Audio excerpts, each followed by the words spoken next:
नमस्कार। आज के इस विश्लेषण में हम एक ऐसी कहानी पर बात करने वाले हैं जो सच में आपको सोचने पर मजबूर कर देगी।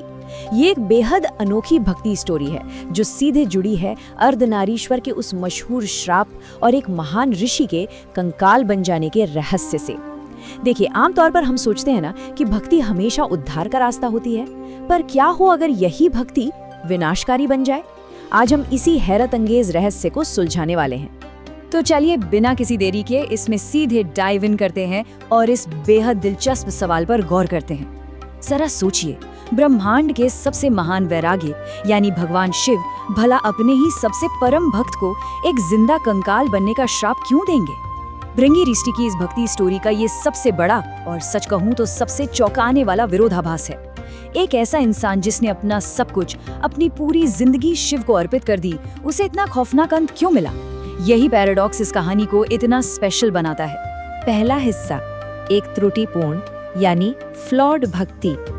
अब यहाँ ना एक बहुत ही बड़ा और क्लियर टकराव है।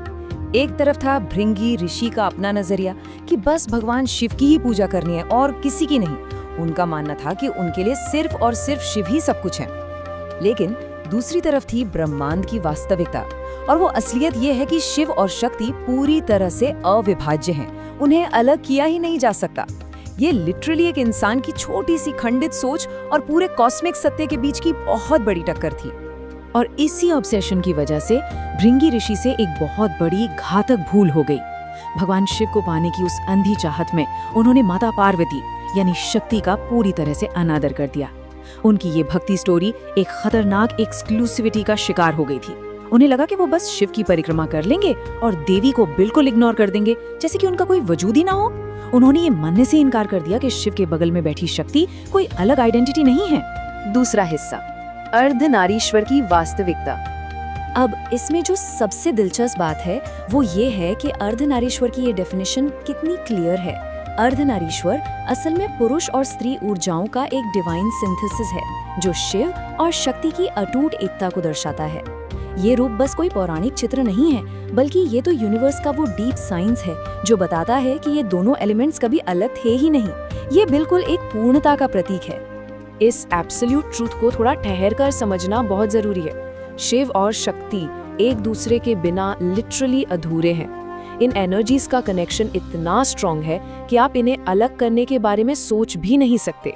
तो जब भृंगी ऋषि ने जिद की कि वो सिर्फ शिव की परिक्रमा करेंगे और देवी को फिजिकल रूप से अलग करने की कोशिश की, तो वो दरअसल ब्रह्मांड के सबसे बेसिक स्ट्रक्चर को ही तोड़ने की कोशिश कर रहे थे। ये सिर्फ कोई साधारण अपमान नहीं था, ये नेचर के बैलेंस को ही चैलेंज करना था। तीसरा हिस्सा, वो विनाशकारी श्राप। और ये रहा उस अहंकार का एक बेहद खौफनाक अंजाम। माता पार्वती को इग्नोर करने और शक्ति को पूरी तरह नकारने के कारण भृंगी को एक भयंकर श्राप मिला। उनके शरीर से सारा मांस और रक्त, जो कि देवी शक्ति का प्रतीक माना जाता है, वो छिन गया और वो बस एक जिंदा कंकाल बनकर रह गए। जस्ट इमेजिन, शक्ति के बिना, लाइफ एनर्जी के बिना उनका पूरा अस्तित्व सूखकर सिर्फ हड्डियों का एक ढांचा बन गया। ये उनकी उस भूल की एक बहुत ही कड़ी लेकिन एकदम सटीक सजा थी। चौथा हिस्सा, अहंकार कैसे सर्वोच्च ज्ञान को नष्ट कर देता है। चलिए आगे बढ़ते हैं और देखते हैं कि ये पूरी बात कैसे डेवलप होती है। देखिए, ऐसा बिल्कुल नहीं था कि भृंगी ऋषि को ज्ञान नहीं था। उनके पास अपार आध्यात्मिक ज्ञान था, फिर भी उनके घमंड ने उनकी भक्ति को पूरी तरह अंधा कर दिया था। उनका ये अहंकार कि वो अकेले शिव को पा लेंगे और अपनी शर्तों पर पूजा करेंगे, यही उनकी सबसे बड़ी मिस्टेक बन गई। इसी ईगो ने उनके सुप्रीम नॉलेज को डिस्ट्रॉय कर दिया। ये बहुत क्लियरली दिखाता है कि कैसे अनियंत्रित अभिमान सबसे महान दिमागों को भी बर्बाद कर सकता है। पांचवा हिस्सा, परम आध्यात्मिक सत्य। तो यहाँ सबसे जरूरी पॉइंट ये है जो इस कोट में बिल्कुल साफ दिखता है, शक्ति के बिना शिव केवल शव हैं। ये छोटा सा सेंटेंस अपने आप में कितनी डीप फिलॉसफी समेटे हुए, राइट? शाब्दिक और दार्शनिक दोनों ही तरीकों से अगर देखें तो अगर चेतना यानी शिव से ऊर्जा यानी शक्ति को निकाल दिया जाए तो पीछे क्या बचता है? सिर्फ एक निर्जीव अवस्था, एक शव। यही एग्जैक्ट रीजन था कि शक्ति के छिनते ही भृंगी एक कंकाल बन गए थे, क्योंकि शक्ति के बिना ना तो शिव एक्टिव है और ना ही उनका भक्त। ये मेन पॉइंट्स इस पूरी भक्ति स्टोरी का सबसे बड़ा टेक अवे है।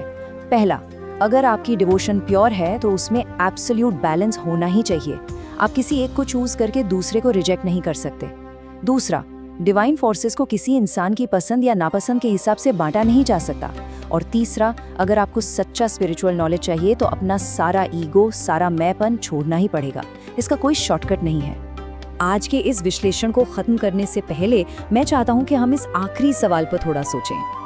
आज की इस मॉडर्न दुनिया में हमारा यही अहंकार हमें पूरे सत्य को देखने से कैसे अंधा कर रहा है? भृंगी ऋषि की तरह क्या हम भी कभी-कभी किसी एक आइडियोलॉजी या किसी आधे अधूरे सच से इतने ऑब्सेस्ड हो जाते हैं कि पूरी पिक्चर को ही डिनाई कर देते हैं? ये सच में सोचने वाली बात है कि कहीं हमारा अधूरा ज्ञान और एरोगेंस हमें भी तो किसी वैचारिक कंकाल में नहीं बदल रहा। इस बारे में जरूर सोचिएगा। आज की इस चर्चा में मेरे साथ जुड़ने के लिए बहुत बहुत शुक्रिया।